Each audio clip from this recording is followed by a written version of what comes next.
माँ तू सबसे प्यारी है, माँ तू जग में न्यारी है। माँ तू सबसे प्यारी है, माँ तू जग में न्यारी है। पिता, पुत्र और पवित्र आत्मा के नाम पर आमीन। आप सबों को जय यीशु। आज प्रकाशना ग्रंथ अध्याय 22 का वाक्य 6 से 9 तक हम लोग पढ़ेंगे। Revelation chapter 22 verse 6 to 9।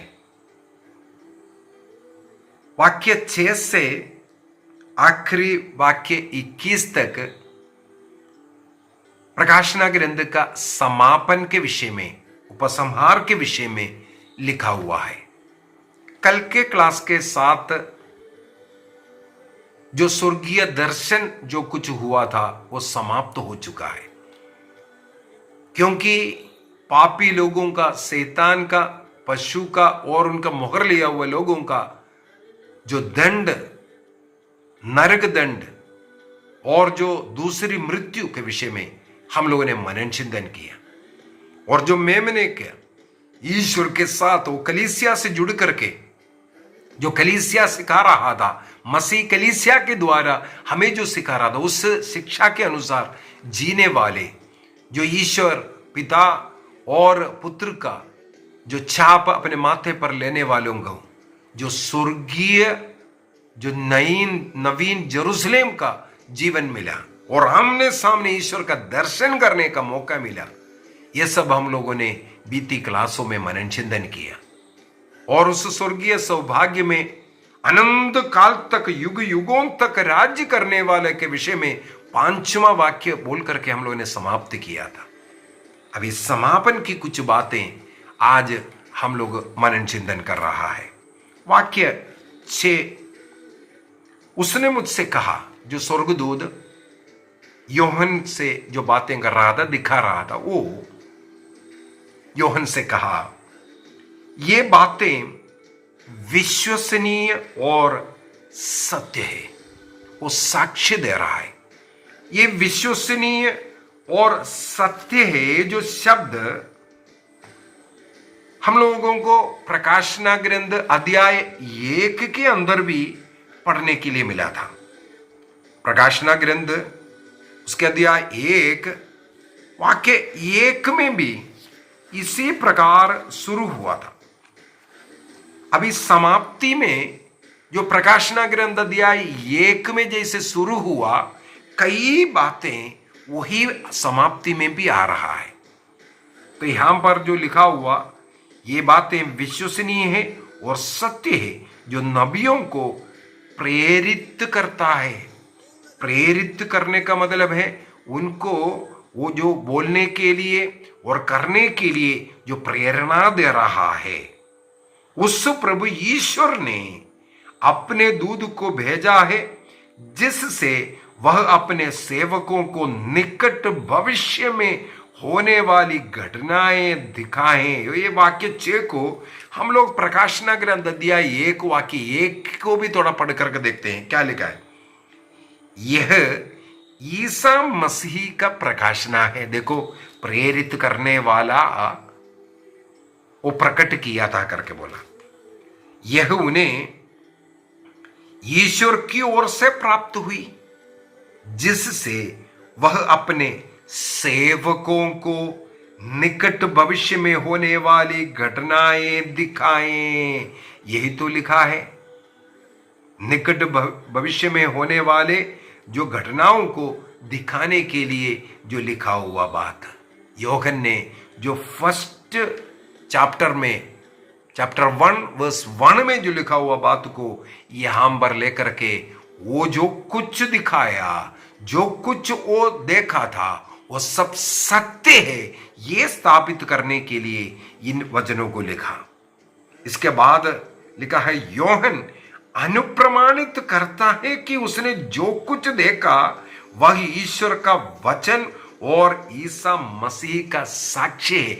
ये बोल करके शुरू करने वाला यूहन्ना यहां पर समाप्ति में भी यही हमें बता करके दे रहा है। इसके बाद बोल करके दे रहा है वो सच्चा है, वो वचन जो है सच्चा है, वो जो निकट भविष्य में होने वाली वो घटना है, और नबियों को प्रेरित कर करके वो विश्वसनीय बात, वो सत्य बात है करके। इसके विषय में प्रकाशना ग्रंथ अध्याय 3 का वाक्य 14 में, रेवलेशन चैप्टर 3 वर्स 14 में, एवं चैप्टर 19 वर्स 19 का वाक्य 11 में भी ये हमें बता करके दिया। ईसा मसीह जो विश्वस्त है और जो सत्य है, उनका वो वचन को वो अंडरलाइन कर करके हमें देने के विषय में। और साथ ही साथ प्रकाशना ग्रंथ अध्याय 21 का वाक्य 5 में, रेवलेशन चैप्टर 21 वर्स 5 में हम लोगों ने मन चिंतन किया। तब सिंहासन पर विराजमान व्यक्ति ने कहा, मैं सब कुछ नया बना देता हूं। इसका मतलब वो सिंहासन पर विराजमान है, वो सेम इसी बात बोल करके, जो सत्य वचन बोल करके हमें यहां पर भी दे रहा है। अभी वाक्य 7 देखो, मैं शीघ्र ही आऊंगा, धन्य है वह जो इस पुस्तक की भविष्यवाणियों का ध्यान रखता है। मैं इंट्रोडक्शन क्लास के अंदर बोल करके दिया था, प्रकाशना ग्रंथ के अंदर 7 का कुछ ग्रुप है। क्या क्या था? सबसे पहले ग्रुप के अंदर हम लोगों ने देखा 7 कलीसिया हैं। इसके बाद दूसरा 7 मुद्राएं जो छाप, इसके बाद 7 प्यालों का, 7 तुरहियों का। तो इस प्रकार 7 का ग्रुप हमें वहां पर मिला था। उसी प्रकार इंट्रोडक्शन में मैंने बोल करके दिया था, पूरे प्रकाशना ग्रंथ के अंदर 7 बार हमें धन्य कहते हैं। ईसा मसीह ने पहाड़ी संदेश में 8 आशीर्वचन जो बोला था, उसी की ओर हमें लेकर के जाता है। प्रकाशना ग्रंथ के अंदर 7 बार ये आशीर्वचन धन्य है बोल करके जो दिया। कहां कहां मैंने उस समय पर भी बोल करके दिया था। सबसे पहले आशीर्वचन हम लोगों को अध्याय 1 वाक्य 3 के अंदर, जो ये पढ़ता है, पढ़ करके जीता है, पढ़ करके सुनाता है, ये सब धन्य है बोल करके दिया। प्रकाशना ग्रंथ अध्याय 1 वाक्य 3 के अंदर। इसके बाद प्रकाशना ग्रंथ अध्याय 14 का वाक्य 13 में फिर से धन्य कहते हैं। अध्याय 16 का वाक्य 15 में धन्य कहते हैं। अध्याय 19 का वाक्य 9 में, अध्याय 20 का 6 में, और अध्याय 22 में 2 बार वाक्य 7 में और 14 में। इस प्रकार 7 बार ये धन्य कहने के विषय में हम लोग पढ़ते हैं। Revelation chapter 1-3, revelation chapter 14-13, chapter 16-15, chapter 19-9, chapter 26 and chapter 22 verse 7 and 14। ये 7 बार हमें ये धन्य शब्द, इसका मतलब 7 बार हमें आशीर्वचन देता हुआ हम लोग ने देखा। उनमें से 6वें आशीर्वचन हम लोग ये वाक्य 7 के अंदर पढ़ा है, 6th वाला। अब तक 5 हम लोगों ने मनन चिंतन कर चुका है। 6वें आशीर्वचन यहां पर वाक्य 7 में देखो, मैं शीघ्र ही आऊंगा, धन्य है वह जो इस पुस्तक की वाणियों का ध्यान रखता है। इस भविष्यवाणी जो पढ़ने वाला, सुनने वाला और उसके अनुसार जीने वालों का धन्य कहते हुए हम लोगों ने प्रकाशन ग्रंथ अध्याय 1:3 में थोड़ा पढ़ लेता हूं। धन्य है वह जो ये भविष्यवाणी पढ़कर सुनाता है और धन्य है वे इसके शब्द सुनते हैं और हम जो इसमें लिखी हुई बातों का ध्यान रखते हैं वे सब धन्य है कर करके प्रकाशन ग्रंथ को शुरू करते हुए और अंत करते हुए योहन लिखते हैं। वो बात योहन लिखा जरूर है लेकिन वाक्य साथ ईसा मसीह का वचन के अनुसार लिखा हुआ है। ईसा मसीह ये कह रहा है, देखो मैं शीघ्र ही आऊंगा, धन्य है वह जो इस पुस्तक की भविष्यवाणी का ध्यान रखता है। वाक्य 8 में जाते हैं। मैं योहन, देखो यहां पर भी जैसे अध्याय 1 के अंदर वो स्वयं बोल करके दे रहा है, मैं योहन ने इन बातों को देखा और सुना है। चैप्टर 19 वर्स 10 में भी योहन इस प्रकार बोलते हैं। योहन का एक पत्र है, योहन का पहला पत्र, उसके अंदर भी हम लोग इस प्रकार पढ़ सकता है। योहन का पहला पत्र अध्याय 1:1 भी यही शुरू होता है, मैंने जो सुना और देखा उसका वो साक्ष्य दे रहा है बोल करके। और योहन का जो सुसमाचार है, योहन सुसमाचार अध्याय 19 का वाक्य 35 में, जॉन चैप्टर 19 वर्स 35 और जॉन चैप्टर 21 वर्स 23 में भी वो साक्ष्य देता हो, जो उसने सुना और देखा उसको जो लिख रहा है ये बोल करके ये दिया है।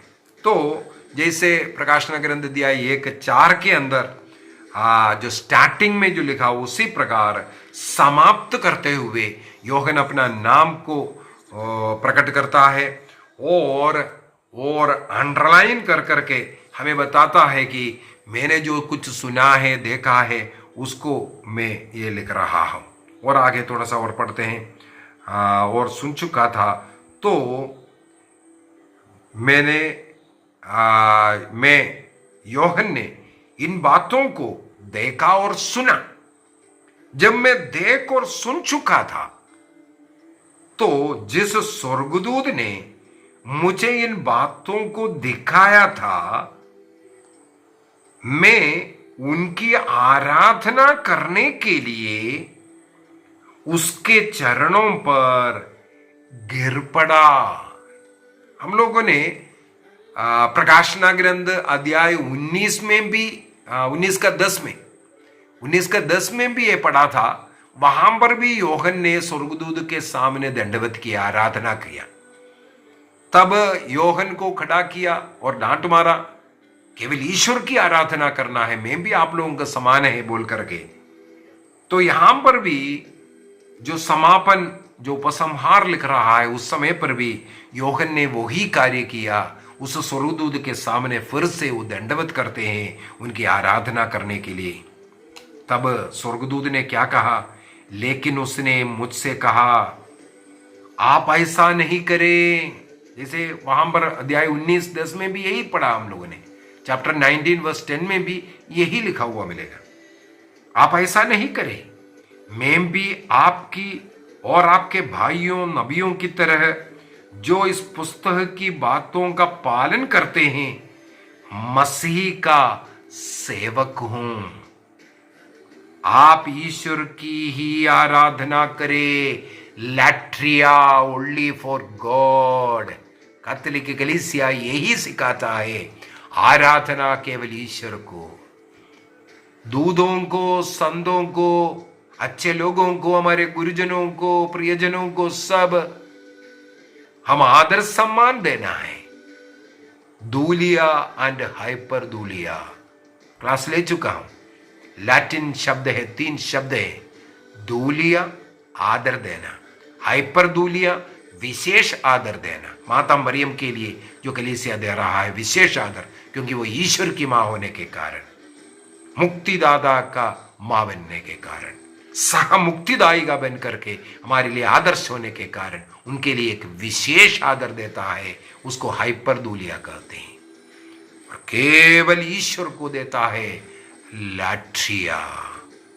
कई पेंटेकोस्टल कलीसिया इस बात को बोल करके कैथोलिक कलीसिया इस प्रकार पूजा कर रहा है। देखो स्वर्गदूत ने क्या कहा, नहीं पूजा करने। तो कैथोलिक कलीसिया किसी भी संत का पूजा आराधना नहीं करता, केवल आदर देता है। आदर हृदय से निकालना वो कैथोलिक कलीसिया को मालूम है। आराधना किसका करना है वो कैथोलिक कलीसिया के लोगों को सिखाया है। अन्य लोगों को ये एक अनुग्रह नहीं मिला है। और एक वचन में बोल कर देना चाहूंगा, इससे पहले भी मैंने इसको समझाया सिखाया है। हम लोगों को जोशुआ का ग्रंथ उसके अध्याय 5 में वाक्य 14 में हम लोग देखते हैं योशुआ जब यरीको शहर के पास पहुंचा था, सबों को खतना होकर के सब तंबुओं में था, लेकिन योशुआ बड़े सवेरे उड़ करके यरीको शहर को थोड़ा देखने के लिए निकल पड़ा। उस समय पर एक खुली नंगी तलवार लेकर के एक दूध खड़ा हुआ था। दूध के पास आकर के योशुआ सवाल करते हैं, आप किस पक्ष के हो, हमारे पक्ष के या दुश्मन पक्ष के हैं? तो वो व्यक्ति ने कहा, ना मैं तुम्हारा पक्ष का ना दुश्मन का, बल्कि मैं स्वर्ग से आया स्वर्गदूत हूं।